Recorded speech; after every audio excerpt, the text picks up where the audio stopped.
그날에 우리가 뭐 한다고요? 호련히 변화되어서 주님을 만나게 될 것입니다. 할렐루야. 부활 두 번째 주일 아침입니다. 오늘 우리의 삶에 있는 모든 어둠들이 거치고 그날을 바라보면서 소망이 여러분들의 삶에 넘쳐지기를 주님의 이름으로 간절히 축원드립니다. 오늘 우리가 읽은 본문은요, 예수님께서 육체를 입고 이 땅에 오셔서 이제 대중들을 향해서, 일반 대중들을 향해서 마지막 공적인 활동을 하시고 말씀하신 내용입니다. 이후에 13장부터는 이제 예수님께서 친밀한 공동체였던 제자 공동체를 두고 이제 말씀하시고 십자가에 달려 돌아가시고 부활하신 이 얘기들을 얘기하십니다. 그래서 오늘 본문 36절 하반절을 보면 예수께서 이 말씀을 하시고 그들을 떠나가서 숨으시니라 라고 그렇게 말씀하고 있습니다. 요한복음을 크게 내용으로 두 가지로 나누면 요한복음 1장부터 12장까지는 예수님의 신학자들이 표적의 책이라고 말씀합니다. 예수님께서 많은 표적들을 보이시고 이 표적의 의미가 무엇이다 라는 것들을 말씀하셨습니다. 특별히 7가지의 표적을 보이시고 예수님께서 에고 에이미 I am, 나는 누구다, 나는 뭐다 라고 하는 자기 선언을 7가지, 이 사건을 보여주시고 표적, 그래서 표적이라고 사인이라고 말을 합니다. 그것을 보여주시고 그 의미로 내가 누구다라는 것을 보여주신 7가지 표적과 7가지의 그런 말씀들을 하셨습니다. 그런데 사람들이요, 예수님이 이렇게 빛으로 1장부터 계속해서 빛으로 왔는데 사람들이 알지 못합니다. 그래서 예수님께서 계속해서 표적을 보여주시고 천국 복음을 전하셨습니다. 그러자 사람들의 반응이 오늘 본문에 보면 이제 결론적인 반응이잖아요. 반응이 두 가지로 나타납니다. 하나는 37절에 보니까 사람들이 그를 믿지 않았다라고 말씀하고 있습니다. 우리 37절 말씀 다 같이 한번 읽어보겠습니다. 시작.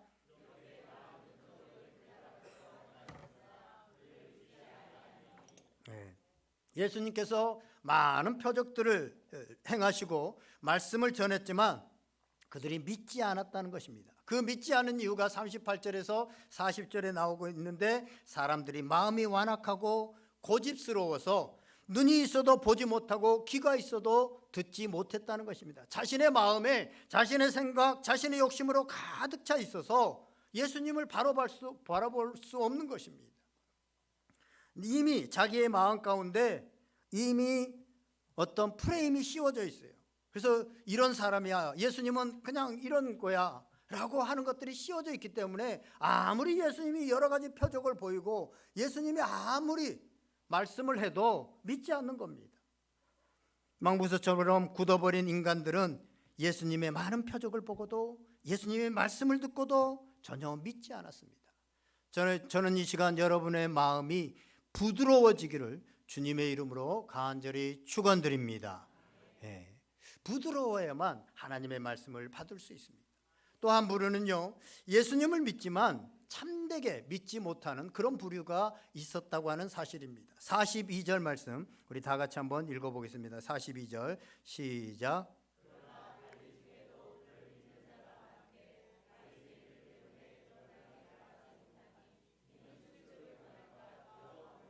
아멘. 예수님의 표적을 보고 예수님의 말씀을 들으면서 저분이 말씀하신 것처럼 하나님이시구나 라는 생각들도 두고 좀 믿어지기도 하고 그분이 말씀하시는 하나님의 나라가 있는 것도 같다라고 하는 마음이 있었습니다. 그러나 그들은 예수님을 믿는 것을 드러내놓고 말할 수 없었습니다. 왜냐하면 바리새인들이 그렇게 말을 하면 출교를 시키기 때문에, 회당에서 출교를 시키기 때문에 그렇다고 하는 사실입니다. 오늘날 우리가 교회에서 출교를 당했다, 어떤 잘못을 해서 우리 오늘의 교회 이제 당신 나오지 마시오 라고 하면 아마 반응들이 그럴 거예요. 이 교회가 여기만 있나? 다른 교회 가면 되지. 이렇게 생각을 할 텐데 당시에는 그렇지 않았습니다. 출교를 당하면 당시에는 종교사회였기 때문에 어떠한 사회활동을 할 수 없고 굉장히 경제적인 것든 어떤 명예적인 것들이든 여러 가지로 피해를 입어야 되는, 그 조직에서 왕따 되어지는, 손해보게 되어지고 지위를 잃는 이런 일들이 일어났습니다. 그래서 그들은 예수님을 믿되 그 정도는 아니었다고 하는 사실입니다. 그 No Turning Back이라고 하는 No Turning Back이라고 하는 찬양이 있죠. 우리나라 말로는 주님 뜻대로 살기로 했네. 주님 뜻대로 살기로. 이 찬양이요, 사실은 인도의 한 소녀가 예수님을 믿고 나서 이제 가족을 다 구원하고 가족도 다 믿게 되어졌는데, 그것 때문에 그 사회가 예수님을 받아들이지 못하는 힌두교 사회여서 이제 그를 처형하게 되어집니다.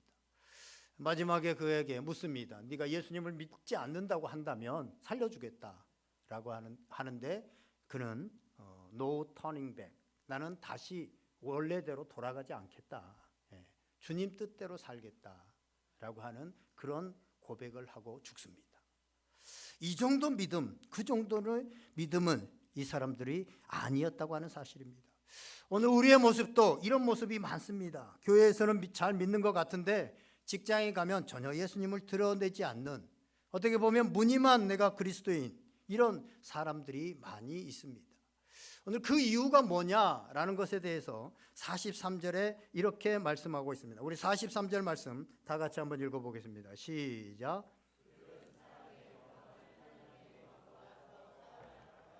아멘. 그들이 이런 행동을 한 것은 사람의 영광을 하나님의 영광보다 더 사랑했기 때문이다. 이 말을 바꾸어서 말하면 하나님보다 사람을 더 두려워했고, 하나님께 칭찬 듣고 하나님께 인정받는 것보다 사람에게 칭찬 듣고 사람에게 인정받는 것을 더 좋아했다라고 표현할 수 있습니다. 여러분, 하나님의 영광이 큽니까? 사람의 영광이 큽니까? 하나님의 영광 비교할 수도 없죠. 말할 필요도 없죠.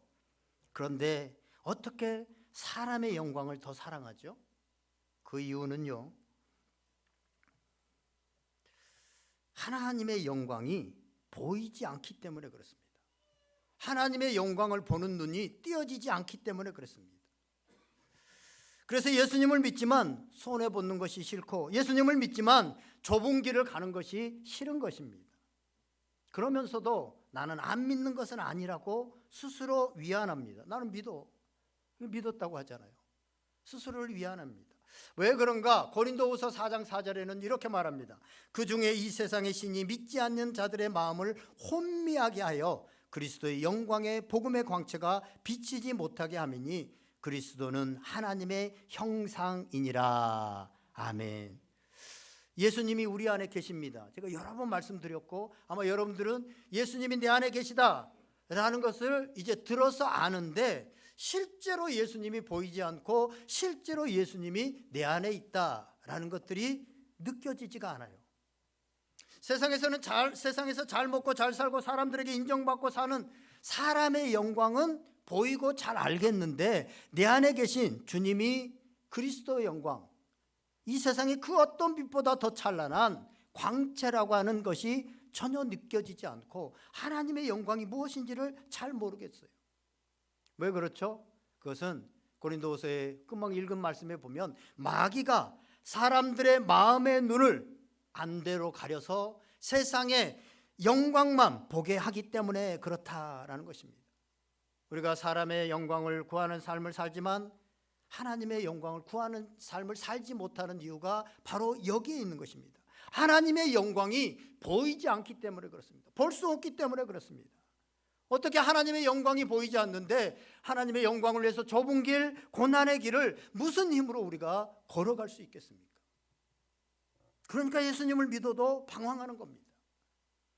그래서 지금 내가 예수님을 믿는 것인지 안 믿는 것인지 다른 사람들이 봐도 저 사람을 보면 헷갈리고, 자신도 어느 날 보면 내가 예수님을 믿는지 안 믿는지 자신도 헷갈리는 겁니다. 하나님의 영광이 보이지 않기 때문에, 세상의 영광만 가득 보이고 사람의 영광만 보이기 때문에, 그리고 그 사람의 영광만 보고 살아가고 있기 때문에, 예수님을 믿는다고 하면서 예수님이 내 안에 있다고 하면서도 사람의 영광만 보고 살아가고 세상 사람들과 똑같은 생각, 똑같은 가치관을 가지고 살아가기 때문에 내가 지금 예수님을 믿는 사람인지 다른 사람들이 봐도 저 사람이 예수님을 믿는 건지 안 믿는 건지 헷갈리는 거죠.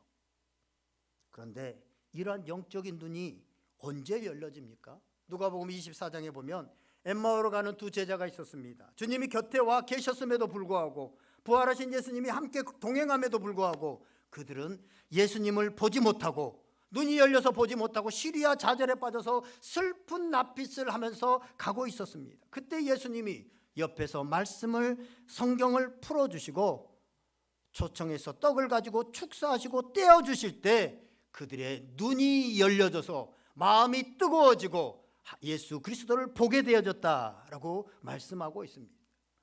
우리의 눈이 언제 열려지느냐? 우리의 영적인 눈이 언제 열려지느냐? 우리가 성경 말씀을 깊이 묵상하고 그 말씀을 우리가 받아들일 때 그때 우리의 영적인 눈이 열려지는 것입니다. 우리가 기도 시간을 가지고 주님 앞에 무릎을 꿇고 진실하게 나의 모습을 내려놓고 주님 앞에 마음을 쏟아놓으면서 기도할 때 우리의 영안이 열려지는 것입니다. 더 나아가서 떡을 먹고 포도주를 마시는 이런 예배를 통해서 겸손하게 하나님 앞에 예배 드릴 때 우리의 영적인 눈들이 열려지게 된다고 하는 사실입니다. 영적인 눈이 뜨이면 우리의 신앙생활이 달라집니다. 우리의 영적인 눈이 뜨이면 사람이 달라집니다. 그래서 인생도 달라지게 되는 것입니다. 어느 목사님 사모님 간증을 듣다 보니까요, 은혜가 되더라고요. 그 사모님이 목회자 사모가 되어져서 목회자 사모가 되는 일이 그렇게 싫더랍니다. 사모가 되는 일이 그렇게 얽매이는 것 같더래요. 늘 얽매여가지고 뭘 안 되고 얽매여서 사는 것 같아서 늘 나는 사모가 돼서 평생 이렇게 얽매이면서 사나 생각하면서 지내는데 어느 날 주님께서 기도하는 가운데 예배드리는 가운데 내가 너를 사랑한다라는 말씀을 주시더랍니다. 그러니까 당연히 아멘 했는데 이게 옳은 말씀이니까 사랑한다는데 그런데 마음으로는 인정이 안 되더라는 겁니다. 당연히 아멘은 했는데 마음속에는 여전히 이렇게 얽혀서 매여서 사는 것이 사랑인가? 사랑을 받았으면 다른 사람들 눈치도 안 보고 내가 하고 싶은 거 마음껏 즐거워하면서 자유로워져야 되잖아요. 근데 삶으로 살아가면서 늘 얽매여서 살아가는, 남들이 이렇게 뭐라고 입에 오르는 이런 것들을 하면서 살아가는, 이게 하나님이 사랑하시는 것인가? 그때 그렇게 생각을 하고 있는데 그때 교회에서 아주 혈기가 많은 교인 한 사람을 생각하게 하시더랍니다. 나이가 꽤 많이 드신 분임에도 불구하고 저렇게 자기 혈기를 주체하지 못하고 저렇게 사실까 볼 때마다 속상하고 볼 때마다 안타까웠던 그 사람이 생각나더랍니다. 그런데요, 그 생각을 하고 있는데 주님께서 그런 마음도 주시더랍니다. 내가 너를 내 옆에 바짝 붙잡고 있으니 내가 혈기를 부려도 하루를 못 넘기는 거야. 너도 보통이 아니거든. 네 혈기도 보통이 아니야. 그런데 내가 너를 붙잡고 있으니까 혈기를 부려도 하루를 못 넘기는 거야. 그렇게 말씀하시니까 할 말이 없더라고요. 아, 그렇구나. 주님께 내가 딱 붙잡혀 있기 때문에 내가 혈기를 부리고 안 사는구나 라는 생각을 했답니다. 또 하나, 자기를 함부로 대하고 힘들게 하는 도무지 용서가 되지 않는 사람이 생각나더랍니다. 어쩌면 사람이 저럴 수 있을까? 어떻게 저런 거를 가지고 막 속상해 하는데 주님께서 물으시더랍니다. 그 사람이 내게 지은 죄가 많으냐? 네가 나한테 지은 죄가 많으냐? 그 말씀이 탁 들려오니까 네, 용서할게요 라는 대답밖에 나오지 않더랍니다. 내가 지은 죄가 훨씬 많은데 예수님께서는 십자가에 나를 못 박아 죽이시기까지 나를 용서하셨는데, 이 생각을 하니까 용서할게요 라는 말밖에 나오지 않더라는 겁니다. 여러분, 영적인 눈이 뜨이고 나면 내가 평소에 생각했던 거, 내 마음을 힘들게 하던 문제가 다 달리 보인다고 하는 사실입니다. 사랑하는 여러분, 오늘 말씀을 듣는 가운데 여러분들의 영적인 눈이 뜨여져서 하나님의 영광을 보게 되기를 주님의 이름으로 간절히 축원드립니다. 그래서 44절부터는 이제 영적인 눈이, 예수님이 아무리 표적을 보여도 아무리 복음을 전해도 믿지 않거나 하나님의 영광을 구하지 않고 사람의 영광을 구하는 사람들에게 이제 마지막으로 그가 했던 모든 사역들을 정리해서 핵심적으로 다시 그들의 영적인 눈이 뜨기를 원하는 마음으로 전했던 메시지가 바로 44절에서 마지막 50절까지의 말씀입니다. 그 말씀을 통해서 우리가 한 3가지 정도, 예수님께서 마지막 그 사역들 모든 표적을 보이시고 또 말씀하신 그것들을 압축해서, 사실은 오늘 44절에서 50절이 굉장히 짧은 본문인 것 같지만 일반 대중을 향해서 마지막 설교하는, 그래서 제가 오늘 설교 제목을 예수님의 마지막 대중 설교라고 했습니다. 마지막 설교이기 때문에 굉장히 중요한 내용이라고 볼 수 있습니다. 3가지를 말씀하시는데요. 첫 번째는 44절에서 45절까지 나옵니다. 같이 읽어보겠습니다. 44절부터 시작.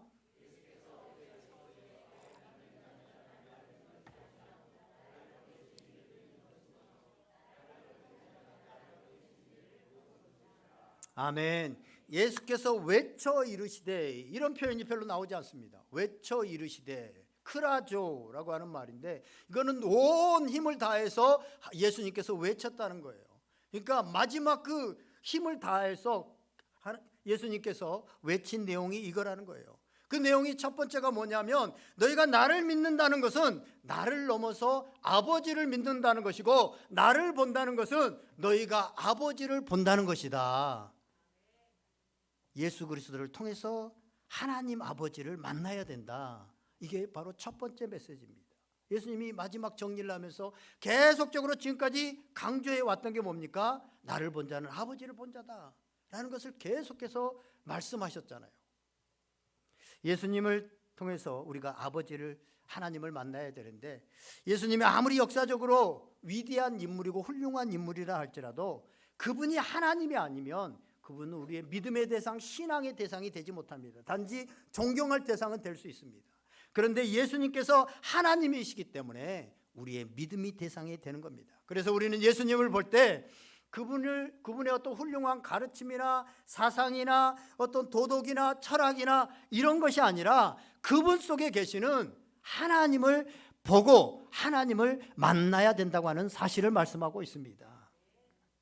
여러분, 하나님을 만나면 우리가 죄 때문에 하나님을 만날 수 없잖아요.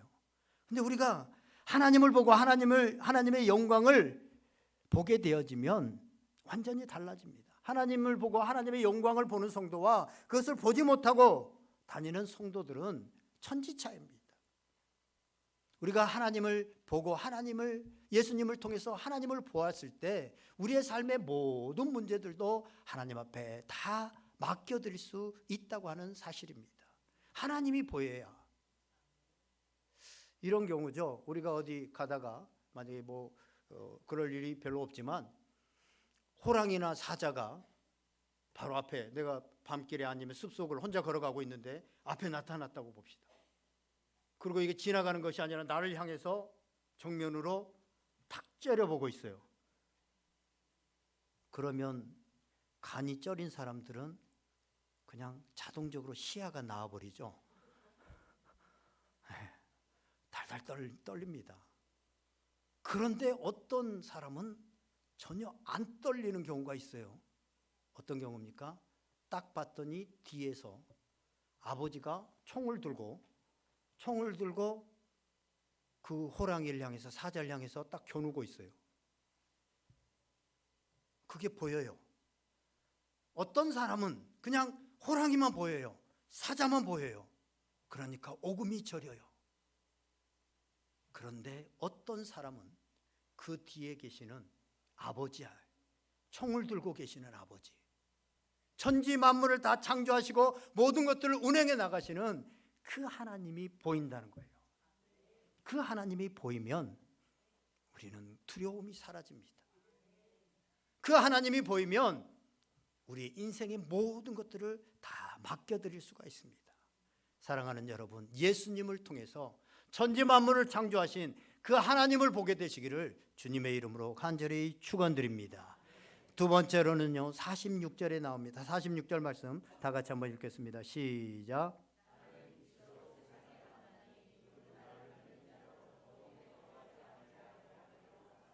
아멘. 나는 빛으로 세상에 왔나니, 빛에 대해서는 예수님께서 이 빛에 대해서 자신이 빛으로 왔다라고도 말씀하지만 요한은 요한복음 1장부터 예수님이 빛으로 오셨다, 빛이다 라고 하는 말, 요한복음에만 빛이라고 하는 말이 21번이나 나옵니다. 다른 복음서보다 더 많이 나옵니다. 왜 예수님이 빛이라는 사실, 이 빛이라는 사실을 마지막 메시지에서 또한 말씀하시고 요한이 이걸 기록했을까? 요한은요, 예수님이 빛이라는 사실을 강조할 수밖에 없었던 게 한 치 앞도 볼 수 없는 칠흑 같은 암흑 속에서, 또 그런 고통스러운 삶 속에서 방황하는 존재였는데, 자신이 예수 그리스도를 만나고 그 빛에서, 그 고통스러운 어둠 속에서 빛을 발견하고 자유함을 얻고 억압 속에서 자유를 얻고 바른 삶을 알았기 때문에 그렇습니다. 여러분, 요한을 한번 생각해 봅시다. 요한은요, 예수님께서 십자가에 못 박히실 때 그 앞에 있었어요.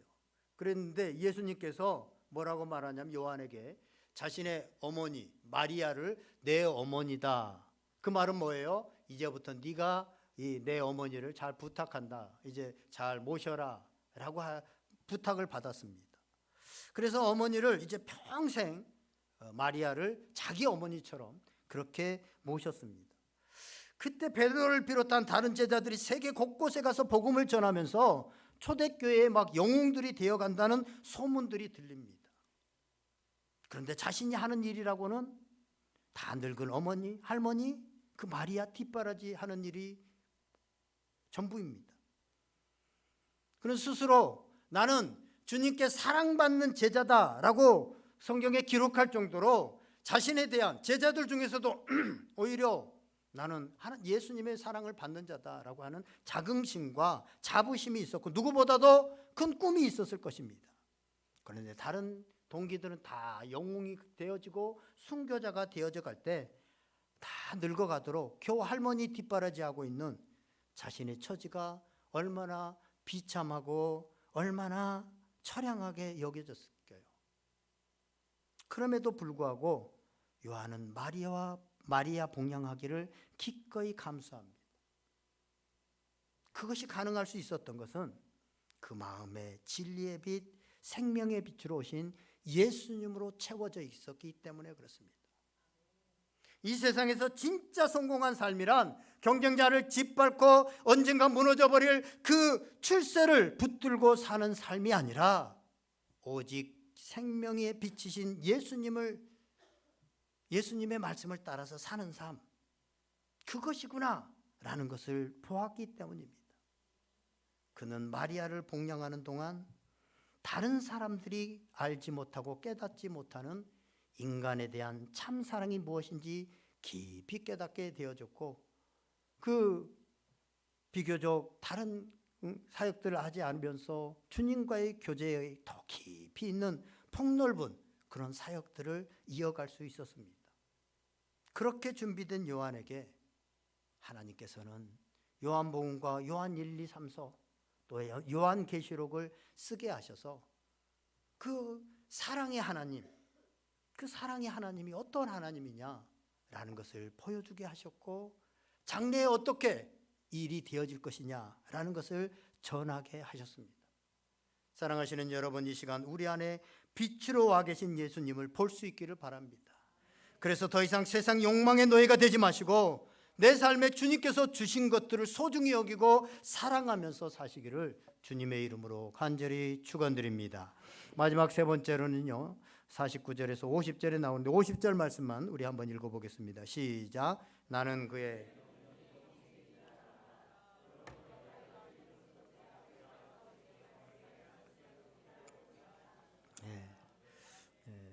앞에 46절을 보면 예수님께서 이 땅에 오신 것은 심판하기 위함이 아니다라고 47절에서도 분명하게 말합니다. 내가 이 세상에 온 것은 세상을 심판하러 온 것이 아니라 구원하러 왔다라고 말씀하고 있습니다. 그래서 예수님께서 하나님의 말씀을 따라서, 하나님께서 가르치신 것을 따라서 행한 기적과 말씀의 핵심에는요, 영생이 있습니다.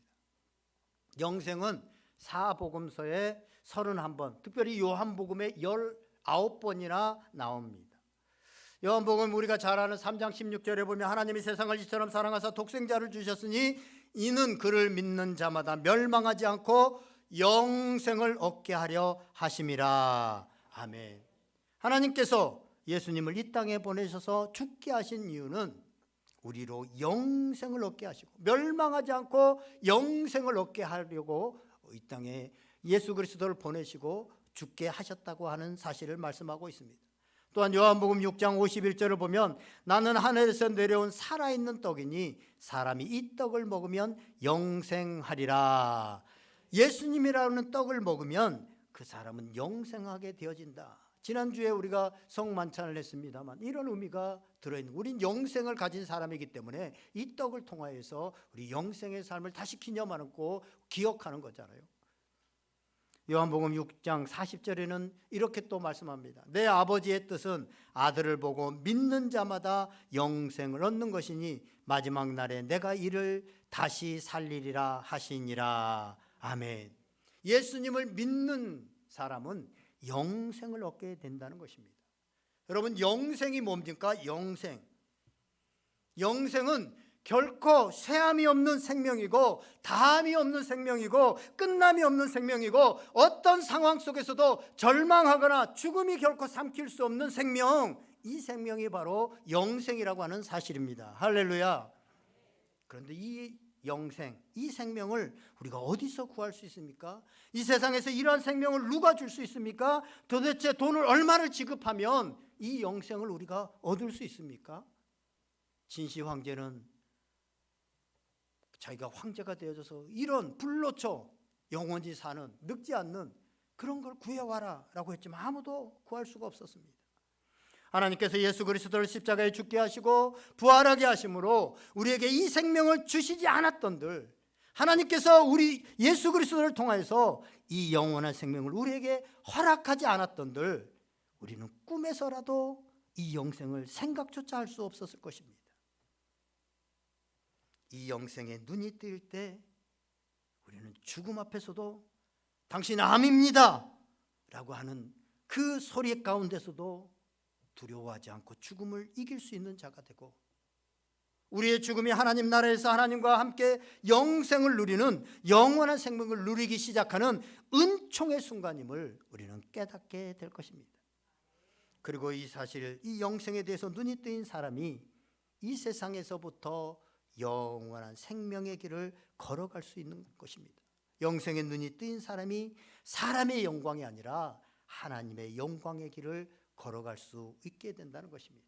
이 땅의 삶이 아니라 영원한 삶이 있고, 그 영원한 삶이 있기 때문에, 그 영원한 삶이 보이기 때문에 그 영원한 삶의 가치를 두고 그 영원한 삶에서 이루어질 것들을 오늘 행하면서 살아가게 된다는 것입니다.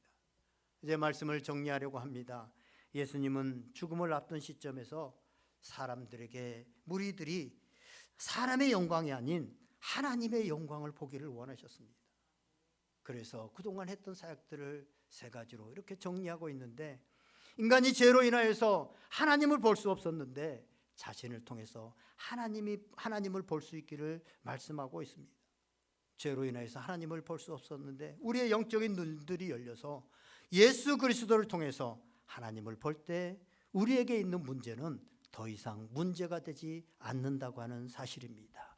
다시 한번 우리가 영적인 눈이 열려져서 예수 그리스도를 통해서 하나님을 보게 되어지는 그런 은혜가 있기를 주님의 이름으로 축원드립니다. 둘째는 예수님이 세상의 빛이심을 보기를 원하셨습니다. 여러분, 고속도로를 운전하고 가는데 갑자기 앞에 눈이 안 보인다고 생각해 보세요. 어떻게 돼요? 고속도로를 한참 달리는데 눈이 안 보여요. 이건 엄청난 겁니다. 얼마나 당황스럽고 얼마나 황당하고 얼마나 힘들겠습니까? 그런데요, 사실은 우리 인생이 이와 같습니다. 우리는 앞을 볼 수 없는, 앞이 보이지 않는, 내일 당장 무슨 일이 닥칠지 모르는, 앞에 무슨 문제가 있는지 모르는 그런 삶을 살아가고 있습니다. 그러나 빛 대신 주님을 볼 때 인생을 어떻게 살아가야 되는지, 어디로 나아가야 되는지 분명히 보게 되어진다고 하는 사실입니다. 마지막 세 번째는 우리에게 영생에 있음을 확실히 보기를 원하시는 것입니다. 하나님께서 자신을 이 세상에 보내신 이유도, 성경을 쓰신 이유도 우리에게 영생이 있음을 알게 하시기 위해서 쓰셨습니다. 사람들이 하나님의 영광을 구하지 못하고 사람들의 영광을 구하는 이유는 바로 이 영원한 생명을 알지 못하기 때문이라고 하는 사실입니다. 그래서 영원한 생명을 얻지 못하고 누리지 못하게 되어집니다. 영생이 있음을 확실히 알고 우리가 그것을 보게 될, 영적인 눈이 열려져서 보게 되어질 때, 그때부터 우리의 삶은 참살이가 시작되는 겁니다. 진짜 영생의 삶이 그때부터 보여질 때 시작되게 되어집니다. 사랑하시는 여러분, 이 시간 여러분의 영적인 눈이 열려서 이러한 하나님의 영광을 보고 그 영광에 참여하는 복된 삶이 되어질 수 있기를 주님의 이름으로 간절히 축원드립니다. 이 시간 우리 다 같이 한번 기도하겠습니다. 말씀을 생각하면서, 하나님, 나의 영의 눈을 열어주시옵소서. 육체의 눈만을 가지고 살아가지 않게 하여 주시고 영의 눈을 열어주셔서 예수님이 하나님이신 것을 보게 하여 주시고, 하나님을 보게 하여 주시고, 빛을 보게 하여 주시옵시고, 영생을 보게 하여 주시옵소서. 우리 다 같이 한번 간절히 기도하겠습니다. 다 같이 기도하겠습니다. 하나님 아버지,